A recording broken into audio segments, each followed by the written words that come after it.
नमस्कार, मी रुपाली. स्वागत आहे तुमचं आपल्या YouTube channel Siddhi Foods and स्पायसेसमध्ये. तर तुम्ही आता पार्ट 1 बघितलाच आपला मॅग्नोलियाच्या सहलीचा. तर आता हा सेकंड पार्ट मी करत आहे तुमच्यासाठी. तर इथे सगळ्या नाचून गाऊन मज्जा मस्ती करून सगळ्या थकलेल्या होत्या आणि शांतपणे बसलेल्या होत्या आणि निसर्गाचा आनंद घेत होते. तर हा जो प्रवास होतो हा कधी संपला, एवढ्या 1-1.5 तासाचा प्रवास, ते आम्हालासुद्धा कळलं नाही.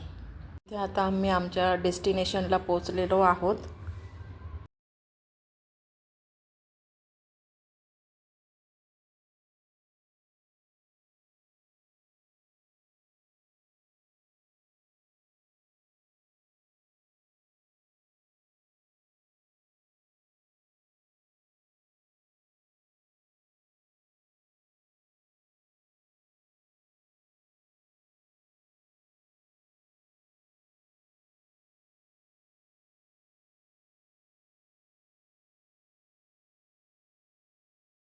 मॅग्नोलियाबद्दल सांगायचे झाले तर मॅग्नोलिया हे एक झाड आहे, फुलांचं झाड आहे.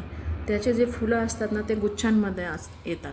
तसंच आमचा जो भगिनींचा किंवा सख्यांचा मॅग्नोलिया महिलांचा जो ग्रुप आहे तो त्याच पद्धतीने आहे आणि त्याचा सुगंध पण खूप छान असतो. म्हणून त्याला मॅग्नोलिया असे नाव दिलेले आहे. मॅग्नोलिया हे नशीब आणि स्थिरतेचे सुद्धा प्रतीक आहे. त्याला जे फुलं येतात ना ते कुलीनता आणि शुद्धता दर्शवतात. म्हणून ह्या ग्रुपला मॅग्नोलिया असे नाव दिलेलं आहे. आणि मॅग्नोलिया हे स्त्रीत्व आणि खानदानीपणाचे सुद्धा प्रतीक आहे. लाखो वर्षांपासून हे झाड असल्यामुळे ना याच्यामध्ये चिकाटीसुद्धा असते. जशी आमच्या ग्रुपमध्ये आहे की आमचा ग्रुप चिकाटी म्हणजे 1-2 व्यक्तींपासून सुरू झालेला आज 3,500 महिला इथे आहेत. तर याच्यावरूनच समजतं की या ग्रुपमध्ये किती चिकाटी आहे. म्हणूनच याला मॅग्नोलिया असे नाव दिलेले आहे.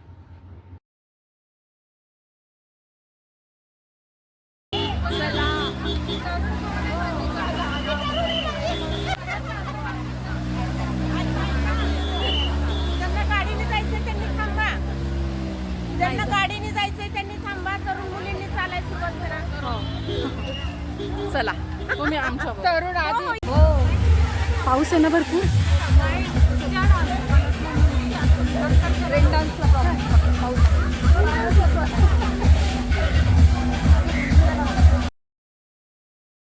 पाऊस, पुणे आणि मी, आमचं तिघांचं नातं खूप घट्ट झालेलं आहे.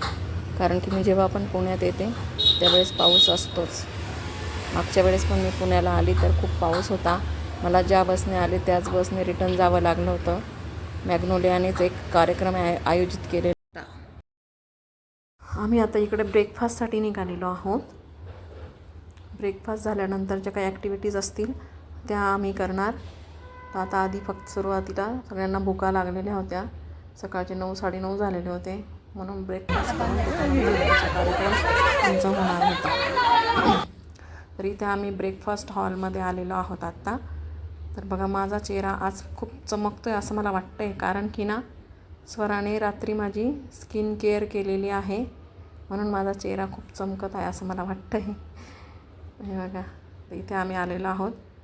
एकमेकांना बेल्ट बांधायचा पण कार्यक्रम चालू आहे. कारण की मॅग्नोलियाने बेल्ट दिले होते की सगळ्यांची ओळख झाली पाहिजे. म्हणजे आपल्या ग्रुपमधल्या सगळ्या महिला आहेत ह्या याच्याने तो बेल्ट दिलेला होता. इथे सर्वांनी भरपेट ब्रेकफास्ट केलेला आहे, बघू शकता. सगळ्या मग्न आहेत खाण्यामध्ये. त्यानंतर आता आम्हाला हॉल दिलेला होता त्या हॉलमध्ये जाणार आहोत. इथे झाल्यानंतर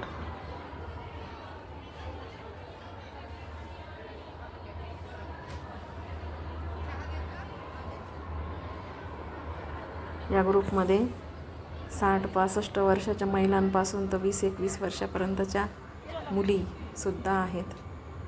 तेव्हा इथे किती सुंदर चित्रीकरण केलेलं आहे. आता आम्ही तिकडे हॉलमध्ये जाणार आहोत.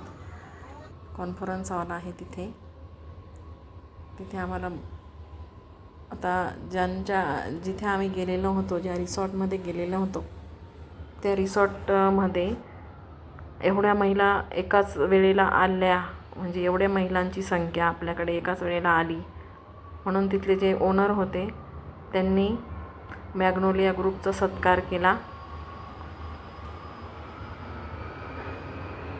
नाश्ता खाऊन सर्वजण सुस्तावल्या होत्या शांततेत.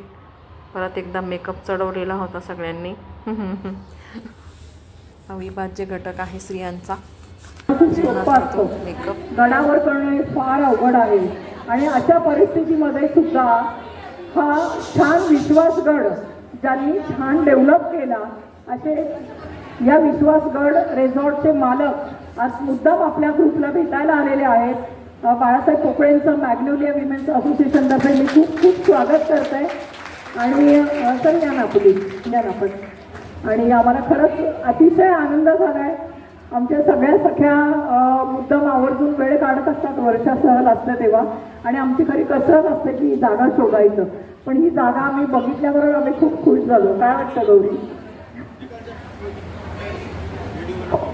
अतिशय प्रशस्त अशा जागेमध्ये हे रिसॉर्ट जे बांधलेलं आहे तुम्हाला सगळ्यांना नक्की आवडलंय. अजून आपल्याला खेळायचं आहे, स्विमिंग पूल आहे, रेन डान्स आहे आणि एक सरप्राईज. खरं म्हणजे ढोले पाटील नावाचा आपल्याला नेहमीच फायदा होतो आणि नानी तर आपल्या सखीच आहे. तर नानींबरोबर बाळासाहेबांनी खूप काम केलेलं आहे. आणि ज्यावेळेस आम्ही बघायला आलो आम्हाला समजलं की बाळासाहेब पोकळेंचं ही जागा आहे.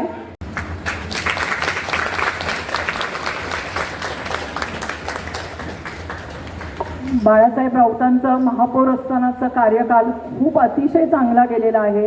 त्यांच्या आधी अंकुश काकडे सर आणि शांतीलाल सुरतवाला होते. आई का पुढे घेते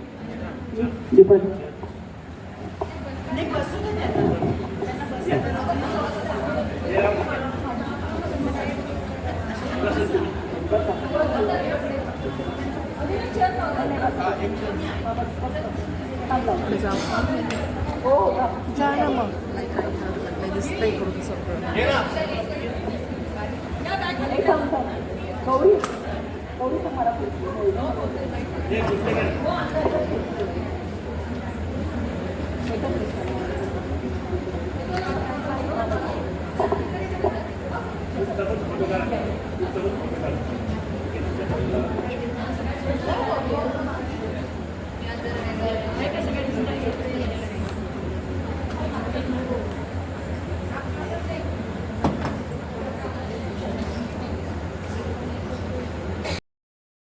अशा पद्धतीने स्वागत समारंभ झाल्यानंतर सगळ्या ज्या त्या ग्रुपने म्हणा किंवा सगळ्याजणी आता फोटोशूट करायला निघालेले आहेत. वॉटर पार्कमध्ये रेन डान्स करणार आहेत. परत स्विमिंग पूल आहे. खूप ठिकाणं आहेत जिथे सेल्फी काढू शकतो.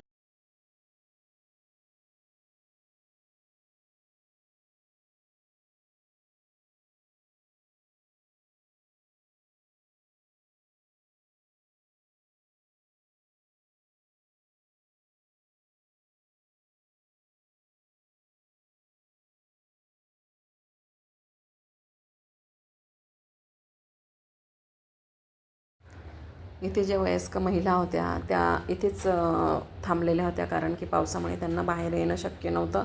म्हणून त्या इनडोअर गेम इथेच खेळत होत्या आणि सहलीचा आनंद घेत होत्या. इथे पण थोडा वेळ मी बसली, खूप छान वाटलं.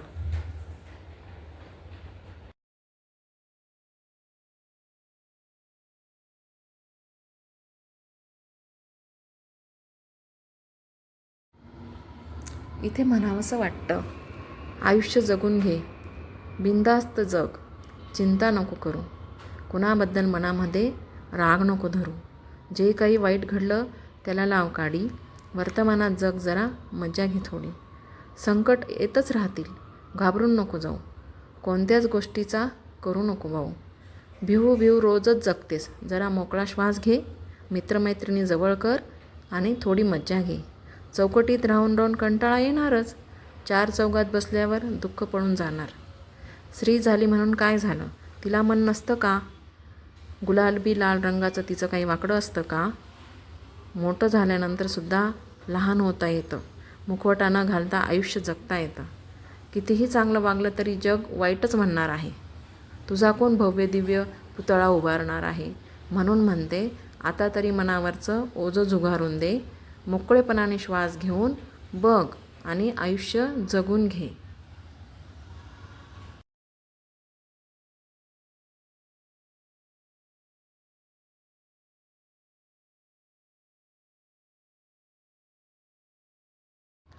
अशा पद्धतीने आम्ही सर्व सावित्रीच्या लेकी आठवणींची शिदोरी घेऊन आणि पुढच्या वर्षीचे प्लॅन करताना किलबिल करत आपल्या घरट्यांकडे रवाना झालो.